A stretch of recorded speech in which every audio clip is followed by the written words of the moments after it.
Assalamualaikum warahmatullahi wabarakatuh. Innal hamdalillah nahmaduhu wa nasta'inuhu wa na'udzu billahi min shururi anfusina wa min sayyiati a'malina may yahdihillahu fala mudhillalah wa may yudhlil fala hadiyalah. Manusia dalam menempuh perjalanan hidup ini tidak lepas dari lika-liku cobaan hidup. Ujian silih berganti, baik berupa kemiskinan, kesengsaraan, dan berupa penyakit.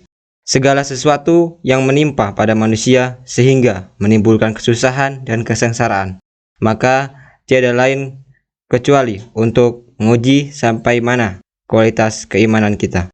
Kita mengetahui bahwa Allah Maha Besar, sementara kita yang diciptakan ini adalah kecil. Kita hina dan tak punya daya dan kekuatan sedikit pun, kecuali karena kebesaran dan kekuatan dari Allah. Karena itu, marilah kita banyak-banyak bersyukur kepada Allah. Allah Subhanahu wa taala berfirman dalam surat Al-Baqarah ayat 185. Dan hendaklah bertakbir atas anugerah yang telah diberikan. Semoga kalian menjadi hambanya yang bersyukur. Bersyukur adalah salah satu bentuk yang direkomendasikan oleh Allah Subhanahu wa taala dan nabi-nabinya ketika seorang muslim diberi kesenangan, kenikmatan dan semacamnya. Karena dengan bersyukur bisa jadi kesenangan, kenikmatan yang diberikan akan ditambah oleh Allah Subhanahu wa taala. Sebagaimana difirmankan dalam Al-Qur'an surat Ibrahim ayat 7, wa itta'adna rabbakum la in syakartum la azidannakum wa la in kafartum inna adzabil lasyadid.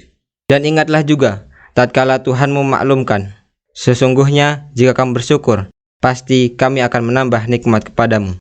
Dan jika kamu mengingkari nikmatku, maka sesungguhnya azabku sangat pedih. Syukur merupakan perbuatan hati yang akan menarik pada rasa damai, tentram, dan bahagia. Ia juga akan mendapatkan kesuksesan, baik di dunia maupun di akhirat. Sekaligus mendapatkan pahala dan kenikmatan yang terus bertambah dari Allah Subhanahu wa taala. Ini adalah janji Allah, dan ingatlah, Allah tidak akan pernah mengingkari janjinya. Sebaliknya, ketika ditimpa kesusahan atau musibah, jangan sampai berputus asa, apalagi bunuh diri. Melainkan kita harus tetap bersyukur dan bersabar. Lah, kalau ditimpa musibah malah bersyukur? Jangan salah. Di balik kesusahan dan musibah yang menimpa, tersimpan segudang, bahkan lebih banyak hikmah. Misalnya nih, tiba-tiba kita diberi rasa sakit oleh Allah Subhanahu wa taala. Nggak perlulah kita mengeluh atau berputus asa. Karena kalau kita gali secara mendalam, dengan sakit yang diderita, ternyata sebenarnya dosa kita sedang dikurangi Allah Subhanahu wa taala. Dan dengan sakit yang diderita, seorang muslim yang beriman akan lebih mendekatkan diri kepada Allah Subhanahu wa taala. Yang mungkin ketika sehat seorang kerjaannya ngegosip, kalau sakit buat ngomong pun malasnya minta ampun. Karena itu, baik susah maupun senang, bersyukur harus bagi setiap muslim sejati. Rasulullah SAW adalah manusia yang pandai bersyukur. Suatu ketika beliau pernah ditanya oleh Bilal bin Rabah, apakah yang menyebabkan baginda menangis padahal Allah telah mengampuni dosa-dosa baginda, baik yang dahulu maupun yang akan datang. Beliau menjawab, tidakkah engkau suka aku menjadi orang yang bersyukur? Dan memang kita harus siap dalam setiap kondisi.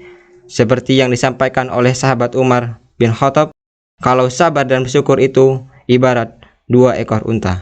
Maka aku tidak peduli unta mana yang akan aku kendarai.